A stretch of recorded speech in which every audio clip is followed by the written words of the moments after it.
चला आज आपण भूमितीला सुरुवात करणार आहोत. तर भूमितीच्या छोट्या छोट्या ज्या काही कन्सेप्ट आहेत त्या आज आपण बघणार आहोत. भूमिती नावातच आहे, भूमिती म्हणजे आकृती.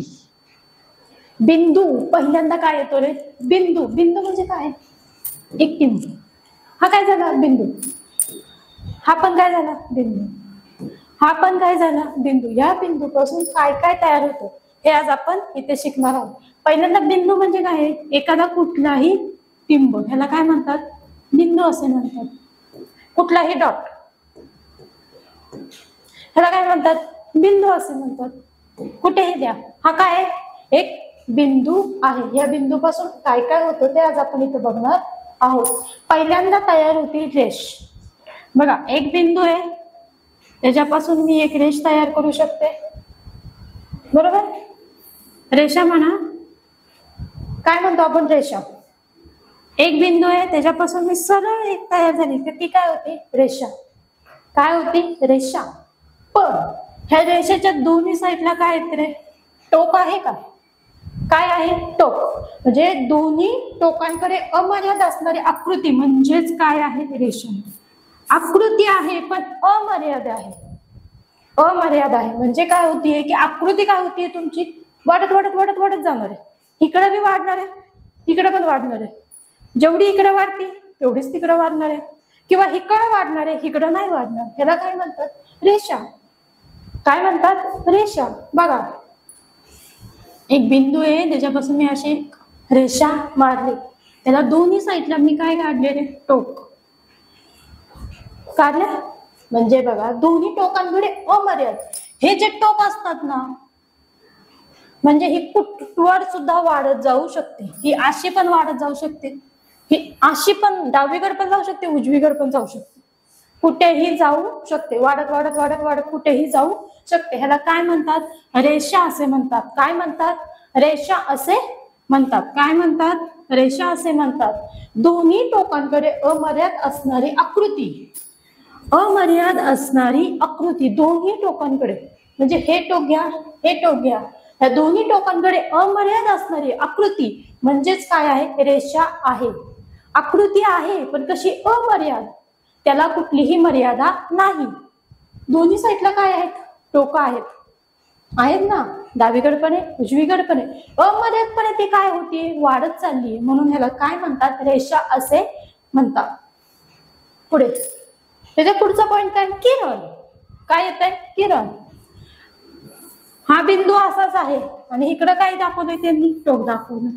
म्हणजे काय? एका बिंदूतून निघून दुसरीकडे अमर्याद जाणारी रेषा.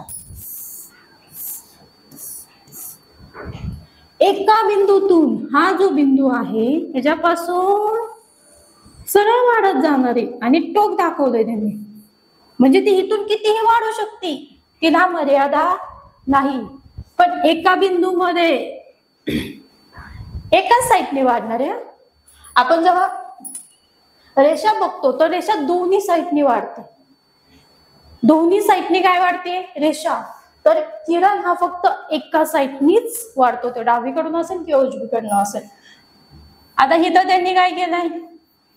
तसाच पॉइंट ठेवलाय, म्हणजे इथं बिंदू काढलाय, बरोबर आहे. ह्या बिंदूतून जाणारी, ह्या बिंदूतून निघून जाणार आहे ना, ती दुसऱ्याकडे जाणार आहे. म्हणजे दुसरीकडे ती अमर्याद वाढती. इकडे पण वाढू शकते. जर मी इकडे बिंदू काढला आणि इकडे वाढवली, इकडच्या साईडला वाढणार आहे. दोन्ही साईडला वाढणार आहे का? नाही. एकाकडे ती स्टॉप आहे, तिथंच थांबणार आहे, खंड पावली तिथं, आणि इकडं खंडमध्ये चालू आहे. इथं पण तसंच आहे. इथं ती काय झाली? खंड पावली, इथं स्टॉप आहे, पण इकडून ती अमर्याद वाढत जाणार आहे. म्हणजे किरण काय सांगते की एका बिंदूतून निघून दुसरीकडे अमर्याद जाणारी रेषा म्हणजेच काय आहे? किरण आहे. एका बिंदूतून निघून दुसरीकडे, जे काय दुसरीकडे टोक असेल तिथे अमर्याद जाणार आहे, पण अमर्याद जाणार आहे, तिला काय म्हणतात? किरण असे म्हणतात. रेषा खंड. खंड आहे, तिथंच ती संपलेली आहे. म्हणजे बघा, दोन बिंदू जोडून तयार होणाऱ्या आकृतीला रेषाखंड असे म्हणतात. दोन बिंदू जोडून तयार होणाऱ्या आकृतीला रेषाखंड असे म्हणतात. बिंदू जोडल्यात पण किती? दोन. इथं पण एक बिंदू जोडलाय, इथं पण एक बिंदू जोडलाय, दोन्ही बिंदू जोडल्यात, कुठेही वाढत जाणार नाही, तर त्याला काय म्हणतात? रेषाखंड असे म्हणतात. काय म्हणतात? रेषाखंड असे म्हणतात. म्हणजे काय आहे बघा, रेषाखंडाचे म्हणजे काय? रेषाखंड म्हणजे काय आहे? तर दोन बिंदू जोडून तयार होणाऱ्या आकृतीला, आकृती ती तयार होणार आहे, बरोबर आहे, पण ती अमर्याद वाढत जाणार नाही. जशी किरणला एका साईडने वाढत होती, रेषेला दोन्ही साईडने वाढत होती, पण इथं खंड पावलेली आहे, म्हणजे तेवढीच आहे, त्याला काय म्हणतात? रेषाखंड असे म्हणतात. रेष आहे पण ती खंड पावली. काय पावली? खंड पावली, म्हणून तिला रेषाखंड असे म्हणतात. म्हणजे दोन बिंदू जोडून तयार होणाऱ्या आकृतीला रेषाखंड असे म्हणतात. दोन बिंदू जोडून तयार होणाऱ्या आकृतीला, बघा, जोडून तयार होणाऱ्या आकृतीला, दोन बिंदू आहेत त्यांना जोडून तयार होणाऱ्या आकृतीला काय म्हणतात? तर रेषाखंड असे म्हणतात. पुढे कोन आणि कोनाचे प्रकार. आता त्यातला पहिला लघुकोन. सगळ्यांना कोन दिसतोय? हा दिसतोय? काय आहे रे हा? हा कोन आहे, कोन आहे. काय आहे? कोन आहे.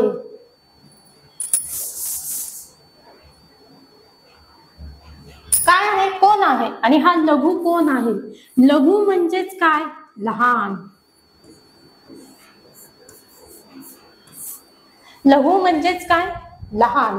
लहान कोन कुणाला म्हणतात? जो कोन 90 पेक्षा कमी आहे, 90 पेक्षा कमी आहे, त्याला काय म्हणतात? लघु कोन असे म्हणतात. बघा, लघु कोन म्हणजे काय? जो कोन 90 पेक्षा कमी आहे. किती पेक्षा कमी आहे? तर 90 पेक्षा कमी आहे, 90 पेक्षा लहान आहे, त्याला काय म्हणतात? तर लघु कोन असे म्हणतात. म्हणजे जो कोन 90 पेक्षा कमी आहे किंवा 90 पेक्षा लहान आहे त्याला लघु कोन असे म्हणतात. म्हणजे हा जर मी सरळ डॉट घेतला तर इथं दिसतंय सगळ्यांना 90, आणि 90 पेक्षा लहान जो कोन होतो त्याला काय म्हणतात? लघु कोन असे म्हणतात. काटकोन. कसला कोन आहे? काटकोन. काट आणि कोन. काट आहे आणि कोन आहे, बरोबर 90 अंशाचा. जो कोन 90 अंशाचा आहे त्याला काय म्हणतात? काटकोन असे म्हणतात. अंशाचा आहे पण किती अंशाचा आहे? 90 अंशाचा आहे, त्याला काय म्हणतात? तर काटकोन असे म्हणतात. काय म्हणतात? काटकोन असे म्हणतात. 90 अंशाच्या कोनाला काटकोन असे म्हणतात.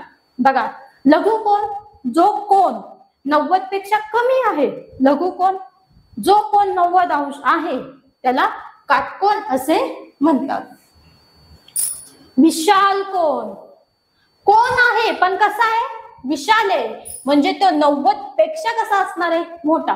विशालचाच अर्थ काय होतोय? मोठा. विशालचा अर्थ काय होतोय? मोठा.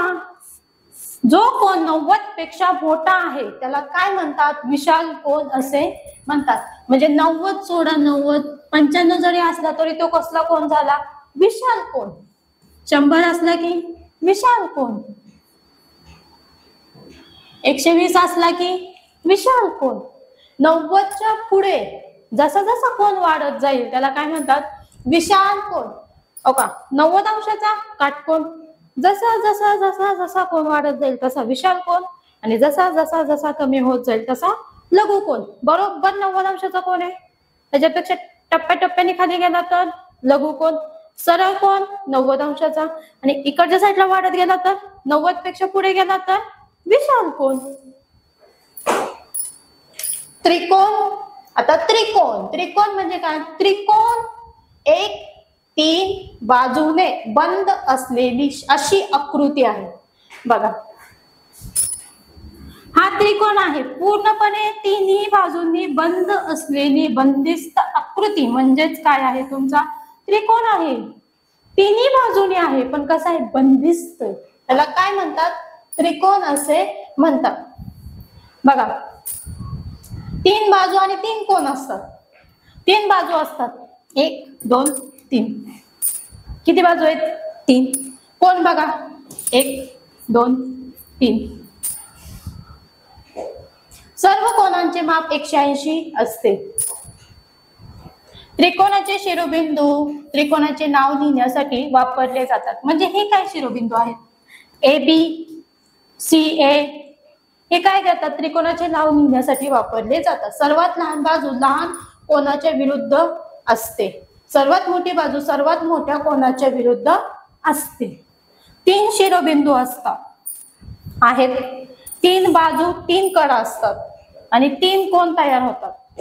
म्हणजे कोन B, cone A, cone C हे काय आहेत? कोन आहेत. 3 बाजू असतात किंवा 3 कडा असतात. 1, 2, 3 ह्याला काय म्हणतात? तर त्रिकोण असे म्हणतात. ही सगळ्यात मोठी बाजू असते. म्हणजे CB ही सर्वात मोठी बाजू आहे किंवा असते. त्रिकोणाचे प्रकार: विषमभुज त्रिकोण, समभुज त्रिकोण, समद्विभुज त्रिकोण आणि काटकोन त्रिकोण. विषमभुज, समभुज, समद्विभुज आणि काटकोन हे त्रिकोणाचे प्रकार आहेत. तर त्यातला विषमभुज त्रिकोण कुणाला म्हणतात? सर्व बाजूंची लांबी भिन्न असते. सर्व विषम आहे, शब्दातच आहे, शब्दातच आहे. विषम आहे. विषम म्हणजे काय? सगळं भिन्न, सगळं वेगळं, एकसारखं काहीच नाही. सर्व कोन आकाराने पण कसे असतात? भिन्न असतात. बघा, विषमभुज त्रिकोण नावातच आहे, विषम आहे. शब्द काय?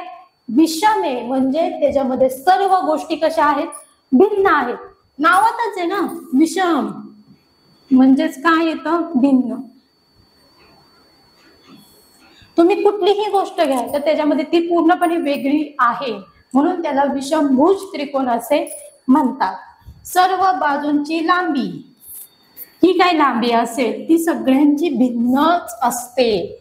आणि सर्व कोनाचे आकार पण कसे असतात? भिन्न. आता हा कोण असा आहे, हा कोण असा आहे, हा कोण असा आहे. म्हणजे कुठल्याही कोणाला आकार आहे का? आता हा बी कोण असा काढलाय,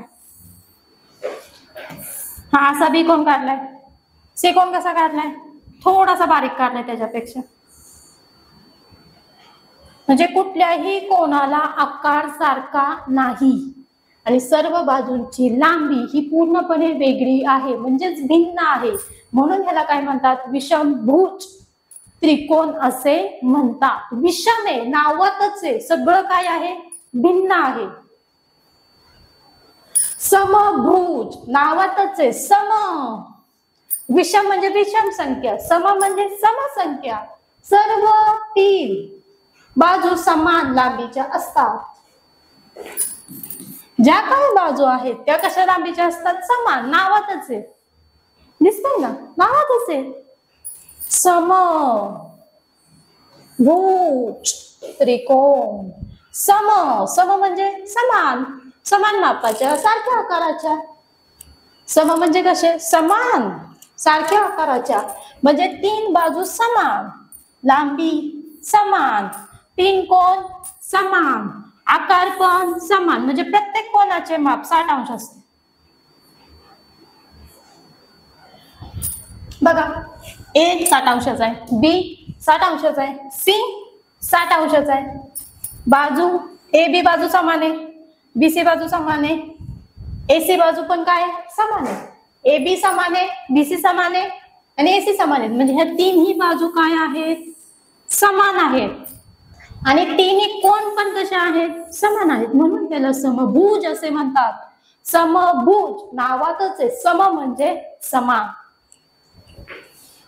विषमभुज विषमच आहे, म्हणजे भिन्न आहे, सगळं भिन्न आहे. A भिन्न आहे, B भिन्न आहे, C भिन्न आहे. म्हणजे कोण आहे? कोण B, कोण C. पूर्णपणे भिन्न कोण आहेत. बाजू AC भिन्न, बाजू AB भिन्न, बाजू BC भिन्न. म्हणजे त्यांचा कुठेही काही नाही, म्हणजे भिन्न आहे, वेगळे आहेत पूर्णपणे. म्हणून ह्याला विषम म्हणतात. आणि ह्याला सम का म्हणतात? समभुज आहे, नावातच आहे. सर्व काही काय आहे, समान आहे. म्हणजे कोण AB समान आहे, कोण BC समान आहे, कोण CA पण कसा आहे, समान आहे. आणि कोणाचे माप पण बघा 60 अंश दिलेले, म्हणजे कोण AB समान, समरूप कोण B, समरूप कोण C. म्हणजे सगळं काय ह्याच्यामध्ये समभुज मध्ये सर्व काही समान आहे. तिन्ही कोण समान आहे, तिन्ही बाजू पण कशा आहेत, समान आहेत. समद्विभुज, समद्विभुज दोन बाजू समान. द्विचा अर्थ काय असतो, दोन. सम पण आहेच, पण फक्त द्वि, समद्वि फक्त किती, दोनच. फक्त किती, दोनच. दोन बाजू समान लांबीच्या असतात. समान आहे ना, जसं आपण समभुज मध्ये म्हणलं तेव्हा तिन्ही बाजू समान होत्या, तिन्ही कोण समान होते. पण समद्वि नावात काय टाकलंय, द्वि शब्द टाकलाय.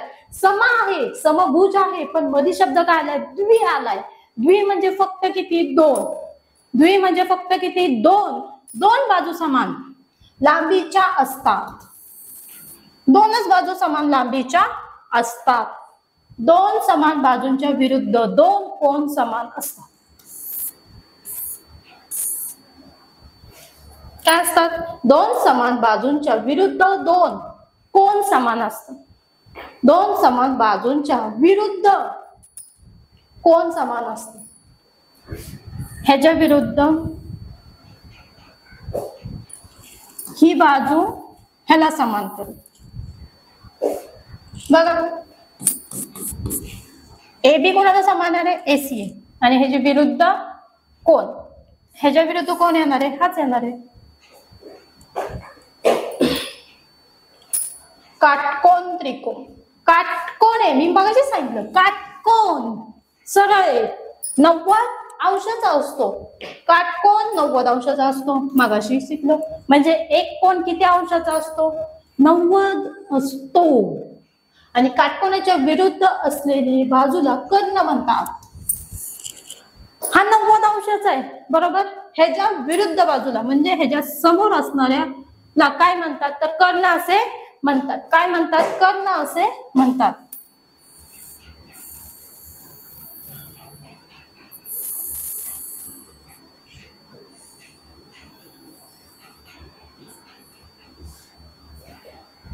हा काटकोन त्रिकोण आहे. हा काटकोन त्रिकोण 90 अंशाचाच आहे. ह्याच्या 90 अंशाच्या समोरील बाजूला काय म्हणतात, तर कर्ण असे म्हणतात. बघा काटकोनाच्या विरुद्ध असलेल्या बाजूला, विरुद्ध बाजू आहे ना, बीच्या विरुद्ध बाजू AC, ह्याच्या म्हणजे बरोबर समोरची, याला काय म्हणतात, कर्ण असे म्हणतात. म्हणजे AC ला काय म्हणतील, कर्ण. कर्ण ही काटकोनाची सर्वात मोठी बाजू असते. कर्ण ही काटकोनाची सर्वात मोठी बाजू असते, बरोबर आहे. A आणि C ची बाजू बघा, सगळ्यात जास्त बाजू असते कर्णाची. सर्व बाजूंची लांबी भिन्न असू शकतात. असं काय सांगितलं त्यांनी, किंवा दोन बाजू समान लांबीचे असू शकतात. किंवा शब्द टाकलाय. सर्व बाजूंची लांबी भिन्न पण असू शकते, किंवा दोन्ही बाजू समान लांबीच्या पण असू शकतात. ह्या म्हणजे AB आणि BC ह्यांची बाजू समान पण असू शकते आणि भिन्न पण असू शकते. पण AC हा मोठाच असतो. हा कर्ण आहे आणि हा मोठा असतो. आणि कर्णाची लांबी भिन्न असते. ह्या दोघांच्या बरोबर कर्णाची लांबी नसते, कारण की त्याचं माप काटकोनाची सर्वात मोठी बाजू आहे ना. कर्ण काय आहे, काटकोनाची सर्वात मोठी बाजू आहे. चौकोन व चौकोनाचे प्रकार. चौ आणि कोन. चौ चारीही बाजू. चौ म्हणजे चारीही बाजू. चौ म्हणजे चार. चौकोन ही चारही बाजूंनी बंद केलेली आकृती आहे. बाजूंनी बंद केलेली आकृती आहे, चारही बाजूने बंद आहे. इथं पण आहे का, इथं पण आहे का, इथं पण आहे का, कुठं पण आहे, कुठंच ओपन नाही. चारही बाजूनी पण त्याला काय केलंय, बंद केलेलं आहे. आणि सर्वात अंतर कोणाचे एकूण बेरीज 360 अंश असते. म्हणजे ह्याची बेरीज किती असते तुमच्या, जी काही तुमचे चौकोन आहे आंतरकोनांची बेरीज,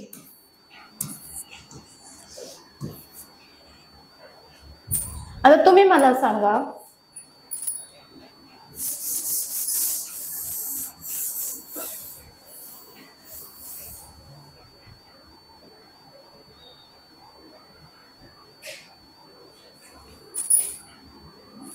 हा सरळ आहे, हे बाकीचं सगळं सोडा, हे सगळं दाखते, हा सरळ आहे म्हणजे किती अंशाचा असणार आहे 90. हा पण सरळ आहे, किती अंशाचा असणार आहे 90. हा पण सरळ आहे, किती अंशाचा असणार आहे 90. हा पण सरळ आहे म्हणजे किती अंशाचा असणार आहे 90. असणार का 90 90 90. 9 एके 9, 9 दुने 18, 9 त्रिक 27, 9 चौक 36.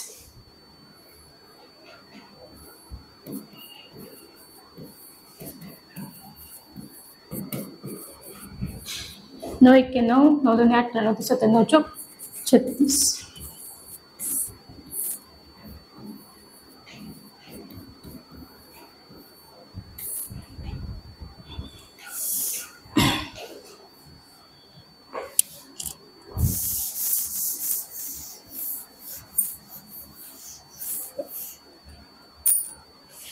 बघा, म्हणजे मला काय सांगायचं आहे की चौकोन म्हणजे चौकोना म्हणजे चारही बाजू कशा असतात समान असतात आणि चारही बाजू बंद असतात. त्याच्या आतील जेव्हा आपण कोणाची माप घेतो किंवा आंतरकोनांचे आपण जेव्हा माप घेतो तर प्रत्येक हा किती अंशाचा असतो 90 अंशाचा असतो. किती अंशाचा असतो 90 अंशाचा असतो. यांची बेरीज किती होईल मग 180. यांची पण बेरीज किती होईल 180. 180 180 किती होतात 360. असं म्हणा 9 एके 9, 9 दुने 18, 9 त्रिक 27, 9 चौक 36 बरोबर 360. म्हणजे चौकोनाच्या कोणांची एकूण बेरीज किती असते तर 360 अंश असते. चौकोनाचा एक कोन 90 अंशाचाच असतो. चौ म्हणजे 4 आणि चारही चौकोन हे चारही बाजूंनी बंद केलेली आकृती आहे. बंद आहे, कुठलीही बाजू उघडी नसते. चौकोनाचे प्रकार समांतरभुज चौकोन, चौरस, आयत, समभुज चौकोन, समलंब चौकोन आणि पतंग. आता ह्यातलं पहिलं बघू समांतरभुज चौकोन. बघा, ज्या चौकोनाचे सम्मुख बाजू समांतर व एकरूप असतात. काय असतात? ज्या चौकोनाचे सम्मुख बाजू समांतर व सम्मुख म्हणजे समोरासमोरील बाजू समांतर व एकरूप असतात. एबीच्या समोर कोण आहे बीसी आहे. समोरासमोरील समोरासमोरील कोणाला समांतरभुज चौकोन असे म्हणतात. बघा, ज्या चौकोनाचे सम्मुख बाजू समांतर व एकरूप असतात. आता बघा समजून घ्या, सम्मुख म्हणजे समोरासमोरील, समांतर असतात, एकरूप पण असतात. त्यांना चौकोनाला समांतरभुज चौकोन असे म्हणतात. एकरूप असतात आणि सम्मुख बाजू असतात. समोरासमोरील बाजू कशा असतात समान असतात. म्हणजे बघा एबी ला कोण आहे बीसी आहे. बीसी ला कोण आहे एडी आहे. एबी सीडी आहे. बीसी एडी आहे. एकरूप आहेत. काय? ज्या चौकोनाच्या सम्मुख बाजू समांतर व एकरूप असतात. सम्मुख समोरासमोरील बाजू, सम्मुख समांतर म्हणजे समोरासमोरील, समांतर मध्येच बघा समांतर म्हणजे समोरासमोरील बाजू एकरूप असतात, समांतर असतात. त्यांनाच काय म्हणतात समांतरभुज चौकोन असे म्हणतात. सम्मुख कोन म्हणजेच त्यांच्या विरुद्ध कोन समान असतात. सम्मुख म्हणजेच काय सांगितलं त्यांनी विरुद्ध कोन. सम्मुख कोन म्हणजे ए चा सम्मुख कोन कोण आहे सी आहे. समान असतात. म्हणजे जर हा 60 अंशाचा असला तर हा पण किती अंशाचा असणार आहे 60 अंशाचा असणार आहे. जर हा 70 अंशाचा असला तर हा पण किती अंशाचा असणार आहे 70 अंशाचा असणार आहे. सम्मुख कोन म्हणजे त्यांचे विरुद्ध कोन समान असतात. चौरस. बघा चौरस कसा आहे. चौरस म्हणजे असे चौकोन ज्याच्या सर्व बाजू एकरूप असतात. चौरस म्हणजे अशी आकृती की ज्याच्या सर्व बाजू एकरूप असतात. म्हणजे जेवढी ह्याची तेवढी ह्याची, एवढी एवढी. समोरासमोर उभ्या बघा, आडव्या बघा, तिरक्या बघा, म्हणजेच काय म्हणतात ते चौकोन सर्व बाजू एकरूप आहेत. म्हणजे त्याच्या चारही बाजू कशा आहेत, एकरूप आहेत. आणि चौरसाचा प्रत्येक कोन 90 अंशाचा असतो. चौरसाचा प्रत्येक कोन किती अंशाचा आहे, 90. कुठलाही कोन घ्या तुम्ही तरी तो किती अंशाचा असणार आहे, 90 अंशाचा आहे.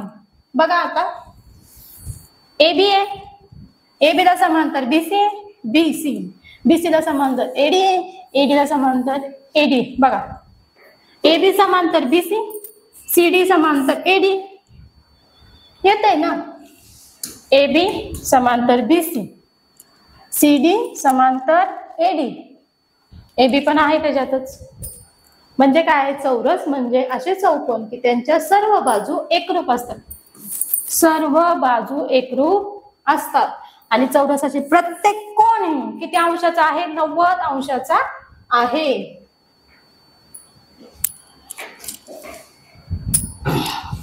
आयत पुढे काय शिकायचे, आयत. आयत बघा समोरासमोरील बाजू समान असतात. सर्व कोन काटकोन असतात. समोरासमोरील बाजू कशा असतात, समोर समान असतात. समोरासमोरील बाजू कशा असतात, समान असतात. आणि सर्व कोन काटकोन असतात. कुठलाही कोन घ्या कसा आहे, काटकोन आहे. आणि समोरासमोरील बाजू कशा असतात, समांतर असतात. त्याला काय म्हणतात, आयत असे म्हणतात. म्हणजे एबी सीडी. बघा ही जी बाजू घेतली आपण ए आणि बी ची, तर समोरील बाजू कोण समान आहे, बी आणि सी. जर मी ए आणि बी घेतली तर मला बी आणि सी किंवा सी आणि बी मिळेल. बघा एडी ला समांतर कोण आहे, बीसी आहे. एबी ला समांतर कोण आहे, बीसी आहे. आणि प्रत्येक कोन, ए कोण घेतला 90 अंशाचा आहे, बी कोण घेतला 90 अंशाचा आहे, सी कोण घेतला तरी 90 अंशाचा आहे, आणि डी कोण जरी मी घेतला तरी किती अंशाचा आहे. म्हणजे प्रत्येक ह्याच्यामध्ये किती अंशाचा कोन आहे, 90.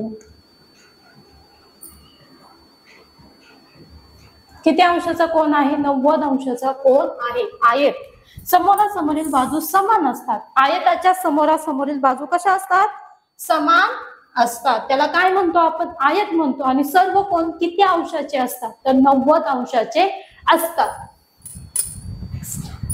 समभुज चौकोन. सम आणि भुज ज्या चौकोनाच्या सर्व बाजू व समकोन एकरूप असतात त्या चौकोनाला समभुज चौकोन असे. सम म्हणजेच काय, मागाशी पण बघितले आपण, सम म्हणजे समान, सम म्हणजे समान. म्हणजे ज्या चौकोनाच्या सर्व बाजू, कुठल्याही बाजू घ्या, समकोन कसंही घ्या, एकरूप असतात त्या चौकोनाला समभुज चौकोन असे म्हणतात. बघू एबी ला समांतर कोण आहे, बीसी आहे. बीसी ला समांतर सीडी आहे. सीडी ला समांतर एडी आहे. बाजू एबी सीडी, एडी बीसी. ह्याला हे आणि ह्याला हे, म्हणजे काय आहे, एकरूप आहेत. समभुज नावातच आहे. सम म्हणजे सर्व काही समांतर आहे, सर्व काही एकरूप आहे. त्याला काय म्हणतात, तर समभुज चौकोन असे म्हणतात. पतंग, सगळेजण पतंग उडवतात. कधी उडवतात, संक्रांतीच्या वेळेस. ज्या चौकोनाच्या लगतच्या बाजूंच्या 2 जोड्या एकरूप असतात त्या चौकोनाला पतंग असे म्हणतात. A D, A B, B C, D C. पतंग हे 2 समद्विभुज चौकोनांनी बनलेली असते. समद्विभुज, सम म्हणजे समान, पण फक्त किती, 2. द्वि म्हणलंय ना, सम म्हणलंय का, नाही, फक्त द्वि म्हणलंय. द्वि म्हणजे किती असणार, 2. बघा, ज्या चौकोनाच्या लगतच्या बाजूचे दोन जोड्या एकरूप असतात, इथं पण किती जोड्या आहेत? दोन आहेत, म्हणजे समद्विय. द्वि शब्दाचा अर्थ मगाशी सांगितलं की किती? दोन. एकरूप असतात त्या चौकोनालाच पतंग असे म्हणतात. लगतच्या दोन लहान बाजू सारख्या व लगतच्या दोन मोठ्या बाजू समान. या दोन लहान बाजू आहेत समान, या दोन मोठ्या बाजू आहेत समान, म्हणजे ए आणि डी बरोबर आहे. त्याला समान कोण आहे? ए आणि बी आहे. जर मी डी आणि सी घेतलं तर ह्याला समान कोण आहे? बी आणि सी येतोय, किंवा सी आणि बी येतोय. म्हणजे समोरासमोरील बाजू कशा असतात? एकरूप असतात, समान असतात, सारख्या असतात. त्या चौकोनाला पतंग असे म्हणतात.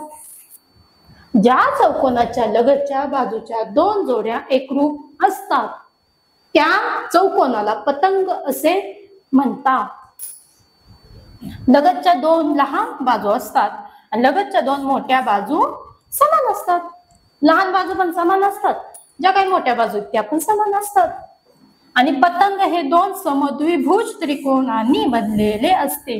बनलेले आहे ना आपण समद्विभुज. द्वि म्हणजेच काय सांगितलंय?